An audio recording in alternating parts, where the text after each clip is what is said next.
आधी रात गोलियों की गूंज, जलती गाड़ियां और भागती पाकिस्तानी फौज। बलूचिस्तान में ऑपरेशन हेरोप 2.0 ने वो कर दिखाया जिसकी कल्पना मुनीर की सेना नहीं कर पाई थी। क्वेटा से नुस्की तक, मस्तूंग से ग्वादर तक 10 से ज्यादा जिलों पर बलूची कब्जा होने का दावा है। फौज रिएक्शन मोड में है। जनरल मुनीर की सख्त छवि दरकती दिख रही है। इंटरनेट बंद है, ट्रेनें ठप हैं और सड़कों पर डर का साया है। ये सिर्फ हमला नहीं, ये पाकिस्तान के सिस्टम पर सीधा वार है। धुरंधर स्टाइल में कोराम, जहां फौज भाग रही है, सत्ता और फौज रो रही है। पाकिस्तान के सबसे सेंसिटिव और रणनीतिक इलाके बलूचिस्तान में आजादी की आग पूरी ताकत से भड़क चुकी है।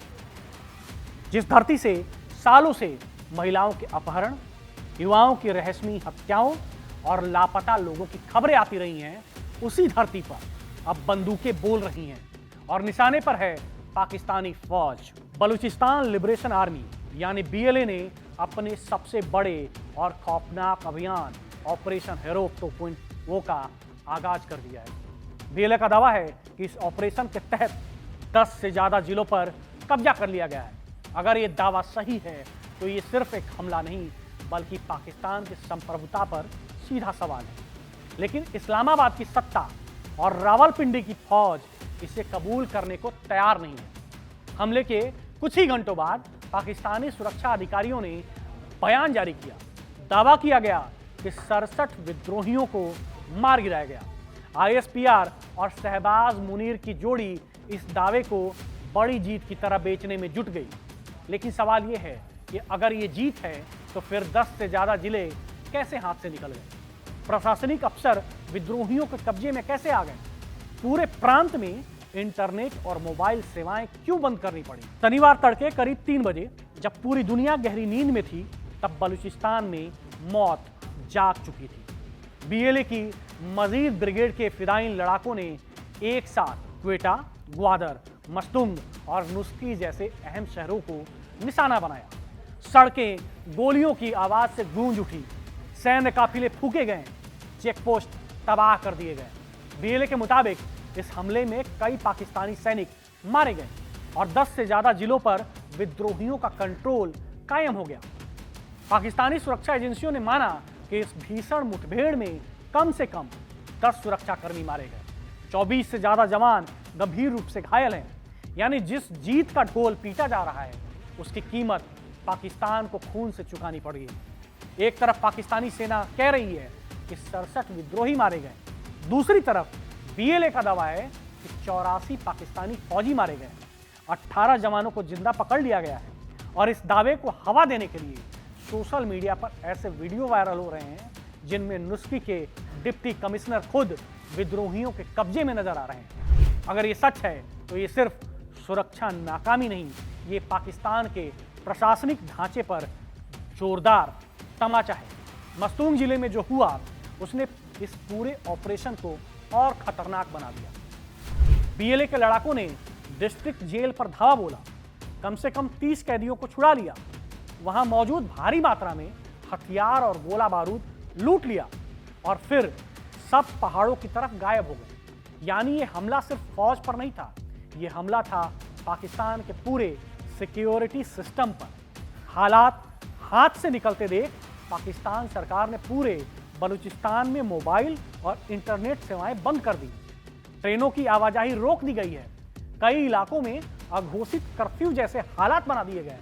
ये कदम उस देश का संकेत देते हैं जिस देश में जैसे हालात काबू में नहीं होते, बल्कि खुद वो देश घबराया हुआ आता है। ये सारे संकेत उसी तरफ इशारा कर रहे हैं। ऑपरेशन हेरोप 2.0 सिर्फ एक और विद्रोही हमला नहीं है, इसकी खास बातें साफ है। एक साथ कई जिलों में एक साथ हमला, शहरी और ग्रामीण दोनों इलाकों में बराबर कार्रवाई, प्रशासनिक ढांचे पर सीधा प्रहार, जेल तोड़कर कैदी छुड़ाना, सोशल मीडिया वारफेयर। यानी ये हमला धुरंधर प्लानिंग का नतीजा है जिसने पाकिस्तानी फौज को रिएक्शन मोड में ढकेल दिया है।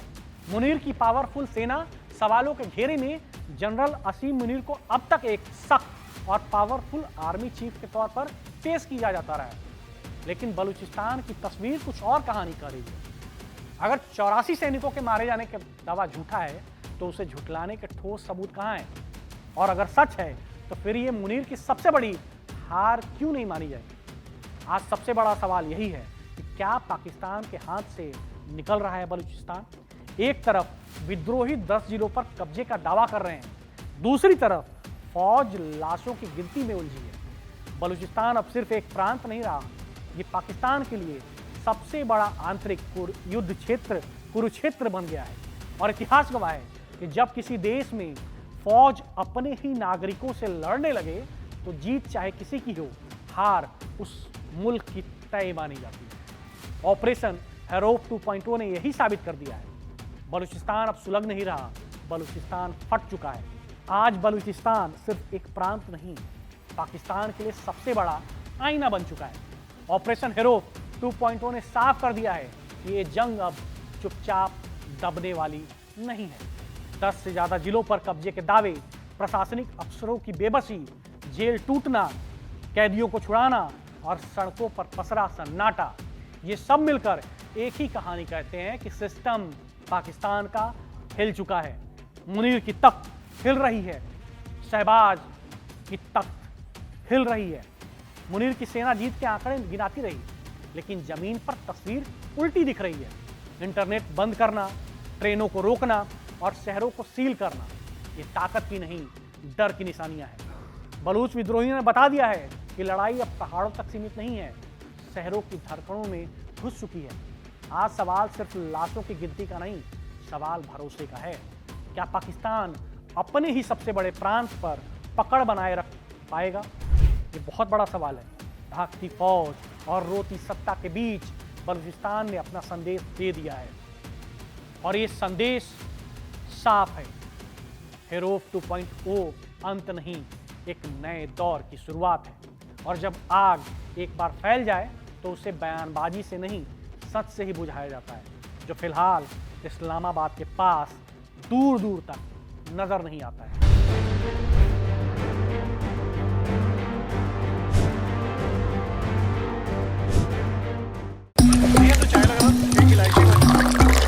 यहाँ ताजा खबर के साथ हर दिन की शुरुआत कड़क है। आमने सामने बैठ रखते हैं बात पूरे दम से, आराम से।